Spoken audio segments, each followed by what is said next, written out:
नमस्कार दोस्तों, मैं धीरेन्द्र यादव भारत विद्या में आपका स्वागत करता हूँ। आज हम आपको हिंदी भाषा पढ़ाने वाले हैं। हिंदी भाषा, जो हिंदी शब्द है ये फारसी भाषा का शब्द है। आकृति रूप के आधार पर हिंदी वियोगात्मक या विशिष्ट भाषा है। अब विशिष्ट या वियोगात्मक क्या होता है? शब्दों का व्याकरणिक विभाजन जिसमें होता है वो वियोगात्मक कहलाता है, जैसे संज्ञा, सर्वनाम, क्रिया, विशेषण इत्यादि। भारत में 4 भाषा परिवार हैं। भारोपी 73%, द्रविड़ 25%, आस्ट्रिक 1.3%, चीनी तिब्बती 0.7%। ये भी पूछा जाता है। हिंदी का विकास पर, यानी हिंदी जो आज अपने रूप में जो है वह कैसे आज तक आई है, तो देखिएगा संस्कृत, पाल, प्राकृत, अपभ्रंश, सौरसेनी, अवहट, प्रारंभिक या प्राचीन। तो देखिएगा इसे अगर आसान भाषा में अगर सीखना चाहते हैं तो संस्कृत ने पाला, प्राकृत ने अपनाया, सौरसेनी, अवहट, प्रारंभिक, प्राचीन हिंदी लेकर आया। अच्छा, महात्मा बुद्ध ने जितने उपदेश दिए हैं पाली भाषा में तथा महावीर स्वामी ने प्राकृत भाषा में अपने उपदेश दिए। भाषा की परिभाषा तो कि भाष धातु से बना है। तो पूछा जाए कि भाषा किस धातु से बना है, तो भाष धातु से बना है, जिसका अर्थ होता है वाणी की अभिव्यक्ति। भाषा को सीखने के लिए मनोवैज्ञानिक दृष्टिकोण 3 बताए गए: जिज्ञासा, अनुकरण और अभ्यास। जिज्ञासा यानी ललक, अगर किसी में ललक ही सीखने की नहीं उसे कैसे सिखाया जा सकता है। अनुकरण होता है जैसे बच्चे माता पिता का करते हैं, अपने बड़े भाइयों का करते हैं, बहनों का, वो अनुकरण होता है। अभ्यास जिसे ने कहा है करत करत अभ्यास मत जड़मत होत सुजान और असरी आवत जात तत सिर पर परत निशान। तो अभ्यास के द्वारा ही विद्या बढ़ती है। तो देखिएगा अनुकरण बच्चे करते हैं, अनुसरण चींटियां करती हैं। अब भाषा के विकास का क्रम क्या होता है, तो देखिएगा पहले लिसन, सुनो अच्छे से, फिर स्पीक यानी बोलो, फिर रीड और फिर राइट। तो संस्कृत में इसे सूत्र में श्रवपल्ले यानी सुबोपन।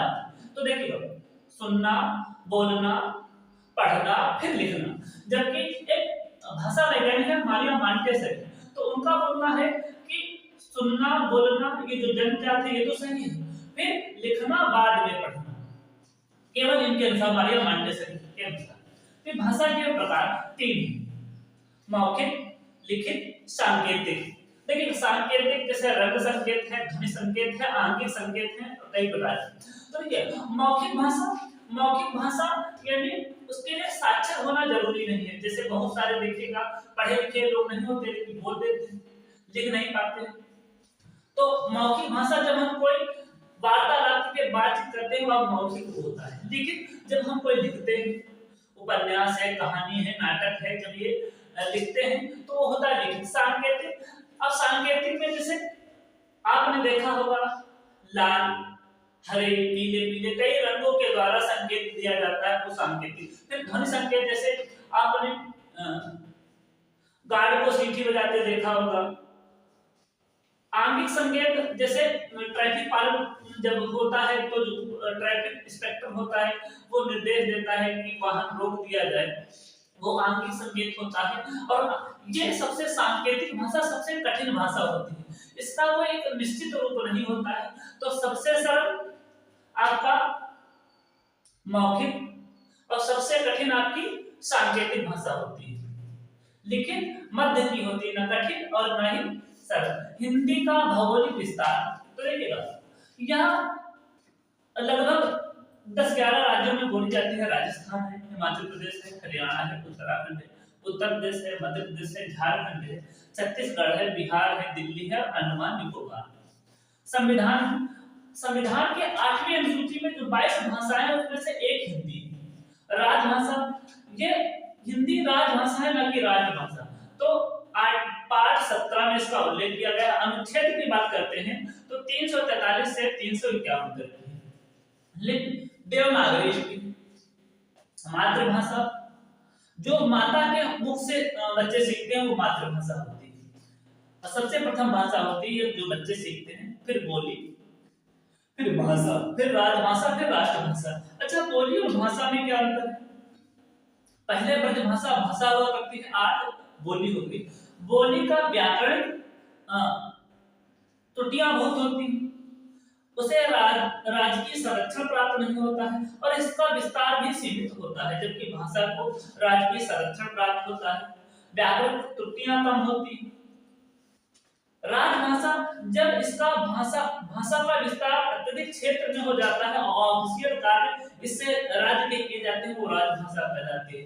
राजभाषा जब अत्यधिक किसी देश में अत्यधिक क्षेत्र में जनसंख्या द्वारा बोला जाता है, वो राजभाषा कहलाता है। व्याकरण वी प्लस आ प्लस करण, इसमें आपकी यण संधि है व्याकरण। फिर व्याकरण का तात्पर्य होता है भली भांति समझना। तो देखिएगा व्याकरण में हम अब पढ़ेंगे आगे जाके वर्ण विचार, शब्द विचार, वाक्य विचार, ये आगे पढ़ेंगे जाके, तो पार्ट बाय पार्ट वहां पर चर्चा करेंगे। अब भाषा के 3 अंग हैं, वर्ण, शब्द, वाक्य। फिर अर्थ के आधार पर भाषा के अंग 2 हैं, यानी वर्ण का अपना कोई अर्थ नहीं होता है, शब्द का होता है, वाक्य का होता है, फिर ये 2 बताया जाए। भाषा की सबसे छोटी मौखिक इकाई होता है ध्वनि, यानी उसका जब तक की ध्वनि बोली जाती है, जैसे क, ख, ग, तो मौखिक है, तब तक की वह ध्वनि है। जब क और ख को लिख दिया जाता है तो वर्ण बन जाता है। तो भाषा की सबसे छोटी लिखित इकाई वर्ण है। अर्थ के आधार पर सबसे छोटी इकाई शब्द है, यानी उसका अपना कोई अर्थ होता है, जबकि वर्ण का अर्थ नहीं। जब का बोला, का कोई अर्थ नहीं। फिर जैसे कलम, किताब, ये शब्द हैं, तो अर्थ के आधार पर सबसे छोटी इकाई शब्द है। भाव के आधार पर सबसे छोटी इकाई वाक्य है, यानी देखिए शब्द से भी जो है बात क्लियर स्पष्ट नहीं हो पाती, जबकि वाक्य से जो बताना चाहते हैं वो स्पष्ट हो जाता है। तो भाव के आधार, भाव या भाव के आधार पर, भावार्थ के आधार पर सबसे छोटी इकाई वाक्य होती है।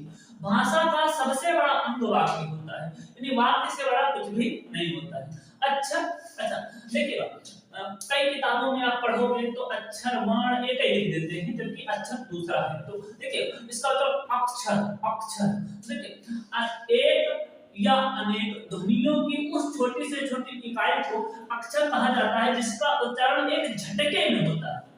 फिर देखिएगा जैसे एक ध्वनि वाला अक्षर ख, तो देखिएगा ख में 2 ध्वनि के अक्षर ख और आ। फिर जल, तो देखिएगा जल में 3 ध्वनि है, देखिएगा ज अ ल। तो देखिएगा अब किसी भी जो अक्षर है उसमें स्वर एक ही होगा, एक अक्षर में एक स्वर होगा, जबकि व्यंजन अनेक हो सकते हैं। एक अक्षर में व्यंजन अनेक, जबकि स्वर एक ही रहता है। देखिए अक्षर के प्रकार तो 2 प्रकार, बद्धाक्षर और मुक्ताक्षर। अब देखिएगा बद्धाक्षर की बात करते हैं, क्या होता है।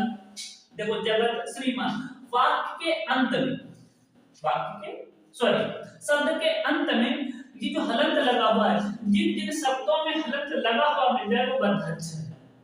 अब मुक्ताक्षर जब उसमें हलंत ना लगा हो, जैसे जगत और खान, देखिएगा इस जगत को इस जगत में अंदर, ये जगत संसार है और ये जगत पूरे का चबूतरा है, ठीक है। शब्द में जब थोड़ा बहुत अंतर होता है, ये भी पूछा जाता है परीक्षा में। तो ये जगत संसार, ये बात जिसमें हलंत नहीं लगा है, ये होता है कुएं का चबूतरा। तो मुक्ताक्षर जिसमें हलंत नहीं लगा हुआ है शब्द के अंत में, और बद्धाक्षर जिसमें हलंत लगा हुआ है। अच्छा युक्ताक्षर द्वित्व या युग्मक ध्वनि, जैसे कुत्ता है, बिल्ली है, जो देखिएगा इस ता के पहले जो आधा ता बना है ये एक ही वर्ण, ला के पहले आधा ला।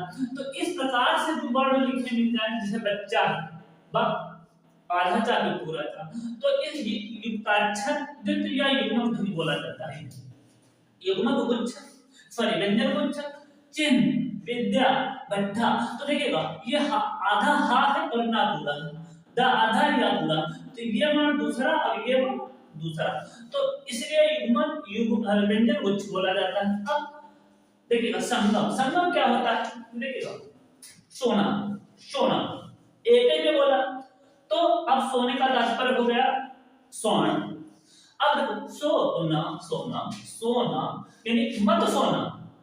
तो संगम जो शब्द के मध्य में अल्प विराम होता है उसे संगम कहते हैं। बलाघात या स्वराघात, उच्चारण के समय जब स्वरों पर अधिक बल पड़ता है तो उसे कहते हैं बलाघात या स्वराघात, ये 3 प्रकार के होते हैं, वर्ण बलाघात, शब्द बलाघात, वाक्य बलाघात। तो ये कंटेंट हम कई किताबों से खोज कर बनाते हैं, अच्छा है, आपके लिए फायदेमंद होगा। इसी के साथ धन्यवाद दोस्तों।